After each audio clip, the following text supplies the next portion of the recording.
বিহাৰৰ আজি যি নিৰ্বাচনৰ ফলাফল সমগ্ৰ দেশতে এটা আনন্দ উল্লাস আমাৰ ৰাজ্যখনৰ লগতে আমাৰ মইনী সমষ্টিটো আমাৰ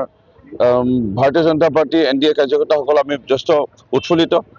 আৰু এইটোৱে প্ৰমাণ কৰিলে ৰাহুল গান্ধী ডাঙৰীয়াই যেনেধৰণে দেশৰ প্ৰধানমন্ত্ৰী নৰেন্দ্ৰ মোদী ডাঙৰীয়াৰ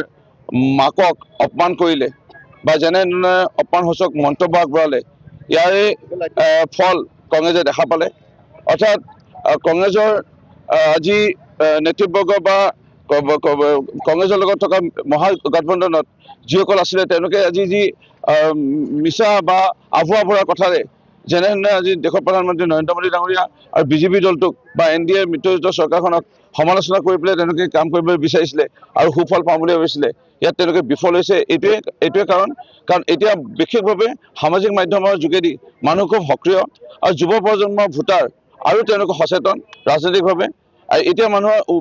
মানুহক ঠগি পেলাই বা উল্লু বনাই মানুহে আৰু ভোট ল'ব নোৱাৰে ৰাইজে দেখা পাইছে যে প্ৰকৃত অৰ্থত এতিয়া উন্নয়ন হৈছে ৰাইজে দেখা পাইছে ৰাস্তা পদূলি পানী স্বচ্ছতাৰ আজি নিযুক্তি আজি বিহাৰৰ যিটো কেলেংকাৰী আছিল অসমত আজি যেনেকৈ APSC কেলেংকাৰী কংগ্ৰেছৰ সময়ত সেই তেনেধৰণে কেনেকৈ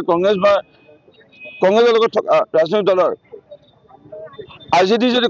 কথা ক'বলৈ যাওঁ দেশৰ সবতকৈ ডাঙৰ কেলেংকাৰী হৈছিলে পহু খাদ্য কেলেংকাৰী বিহাৰৰ এই কথাবোৰ ৰাইজে পাহৰা নাই সেইকাৰণে ৰাইজে অসমতো কংগ্ৰেছৰ যিসমূহ দুৰ্নীতি কংগ্ৰেছৰ APSC কেলেংকাৰী হওক 1000 টকা কেলেংকাৰী হওক ডিমা হাছাও এনেধৰণৰ কেলেংকাৰীবোৰ কথা কেতিয়াও ৰাইজে পাহৰা নাই পাহৰিব নোৱাৰে আৰু ইয়াৰ বাবে কংগ্ৰেছৰ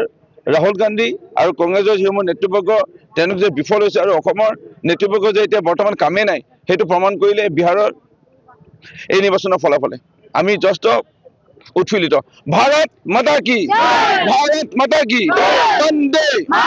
বন্দে